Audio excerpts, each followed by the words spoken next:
Hello friends, this is Neha. Welcome to the Gargi way. जैसा कि पहली क्लास में मैंने आप लोगों को प्रत्यय पढ़ाया था कि उसकी प्रत्यय के कितने भेद होते हैं और कौन सा प्रत्यय धातु के साथ लगता है और कौन सा प्रत्यय प्रातिपदिक के साथ लगता है। तो उसी के बेस में हमारा जो पहला प्रत्यय है वो है कृत प्रत्यय। और कृत प्रत्यय जो होता है वो हमेशा धातु के साथ ही लगता है और जो नया शब्द बनता है उसको हम कृदंत कहते हैं। तो आज हम सीखेंगे कृत प्रत्यय। तो आज मैं आप लोगों को कृत प्रत्यय के बारे में पढ़ाऊंगी। तो फिर स्टार्ट करते हैं। जैसे कि ये कृत प्रत्यय है और कृत प्रत्यय के तीन भेद होते हैं, कृत्य, कृत, उडादि। अब कृत्य प्रत्यय के भी भेद होते हैं, जैसे तव्यत, तव्य, अनियर, केलिमर, यत, क्यप, लेत। आज हम पढ़ेंगे तव्यत प्रत्यय। तो हमारा जो तव्यत प्रत्यय है वो मैं आज आप लोगों को पढ़ाऊंगी।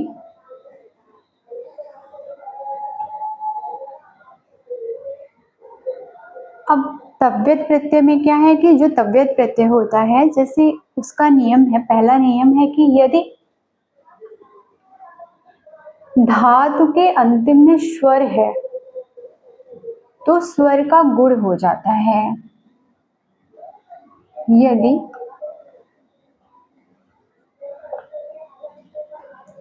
धातु के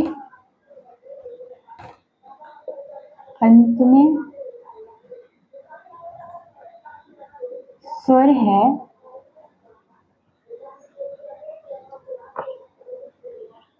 तो स्वर का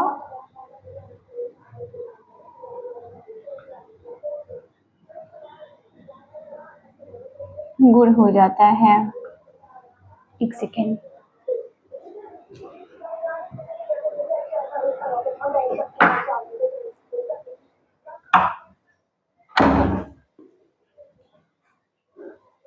तो हमारा पहला जो धातु है वो है नी।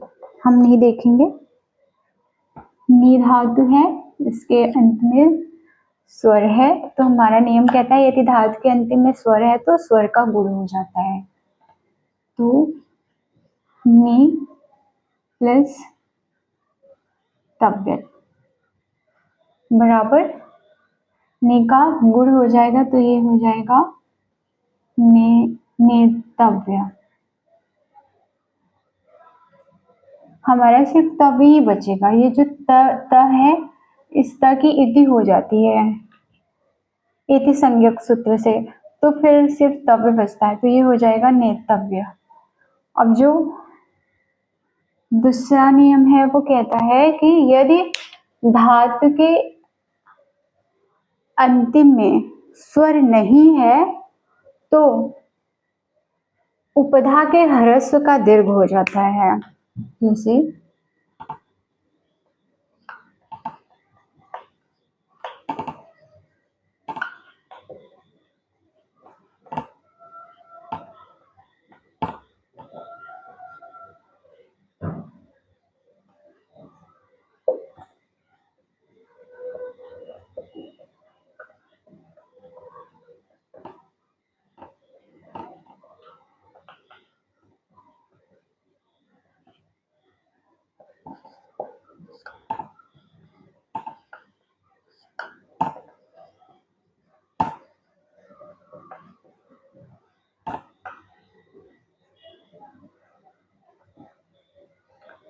तो जैसे हमारा यदि धातु के अंतिम में स्वर नहीं है तो उपधा के ह्रस्व का गुण हो जाता है। जैसे एग्जाम्पल है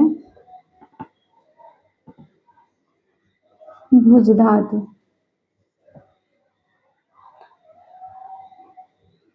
यदि उपधा के अंतिम में स्वर नहीं है तो ये है उपधा, उपधा के ह्रस्व का गुण हो जाएगा।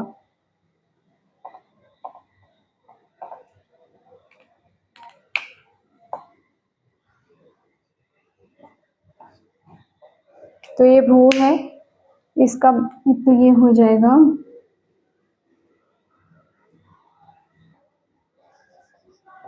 भू प्लस तव्यत प्रत्यय तो ये हो जाएगा भोक्तव्य।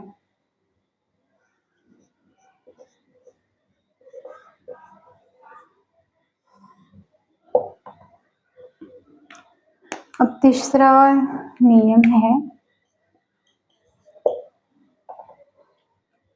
कि यदि धातु सिट धातु है या फिर अनिट धातु है, सिट है धातु या फिर अनिट है, तो धातु और प्रत्यय के बीच में ई आ जाता है। यदि सिट धातु है तो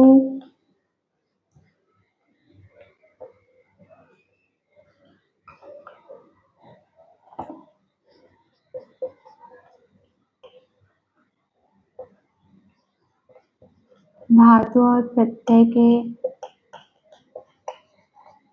मध्य में ई हो जाता है।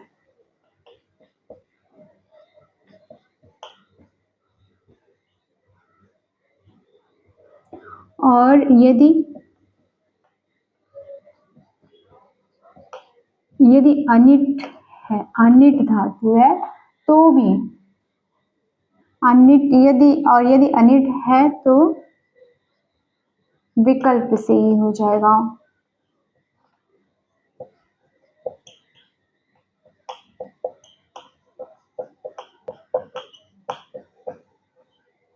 जैसे कि पठ धातु है, पठ का रूप चलता है पठति, तो पठ धातु है, ये सेट धातु है, तो धातु और प्रत्यय के बीच में ये आ जाएगा। तो पठ धातु बराबर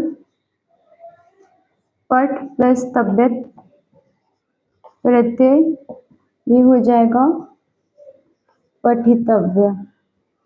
धातु और प्रत्यय के बीच में ये आ जाएगा। ठीक, इसी तरह से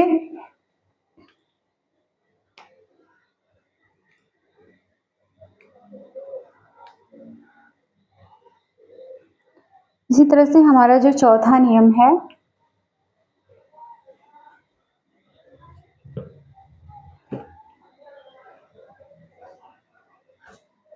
अबे यार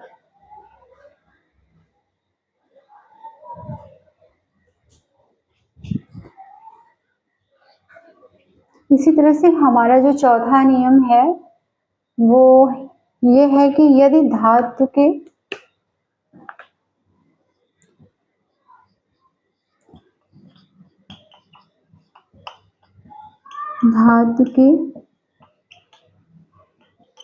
अंत में म है तो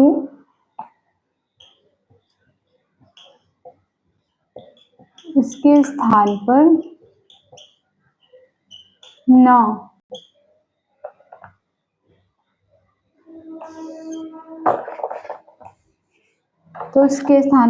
हो जाता है। एग्जाम्पल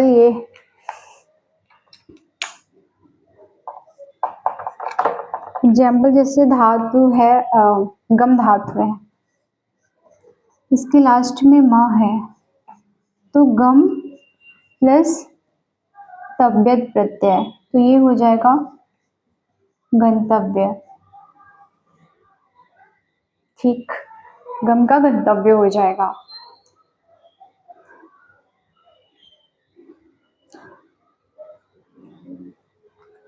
तो जो तव्यत प्रत्यय होता है ना, जहां तक मुझे लगता है कि जितने भी प्रत्यय हैं उसमें सबसे इजी तव्यत प्रत्यय ही है, और ये तव्य और तव्य दोनों में तव्य ही शेष रहता है, तव्य दोनों में लास्ट में यह ही आता है। तो हमारा एक नियम और है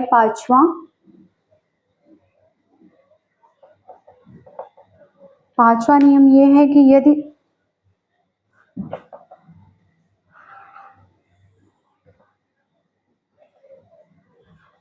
धातु के अंत में च और ज आता है तो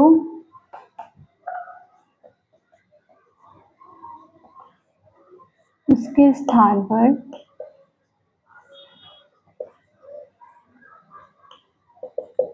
क हो जाएगा। जैसे पच धातु है,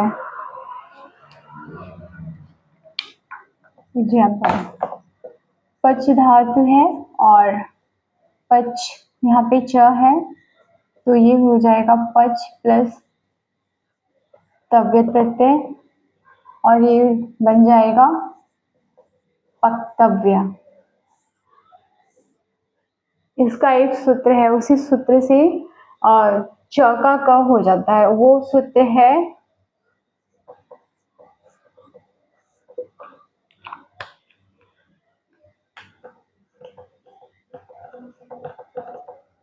चुजोह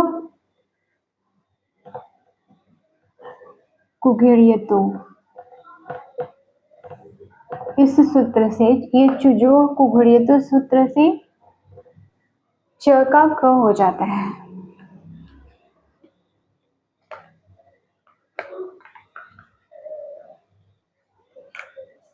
तो तव्यत प्रत्यय इतना ही है, इससे ज्यादा कुछ नहीं है तव्यत प्रत्यय में, वो मैंने आपको बता दिया है। अब इस नियम के बेस पे और ये जो रूल है इसके बेसिस पे आप तव्यत प्रत्यय के जो भी एग्जाम्पल्स हैं आप उसको सर्च करिए, गूगल पे सर्च करिए या फिर चैट जीपीटी पे जाके आप उसको सर्च करिए और फिर इसी रूल के बेस पे, इसी नियम के बेस पे आप तव्यत प्रत्यय से रिलेटेड जो भी शब्द हैं आप उनको बनाइए कि कौन सा, किसमें कौन सा नियम है, कौन सा प्रत्यय में धातु और प्रत्यय के बीच में ई आएगा, कौन से में ह्रस्व की जगह गुण होगा।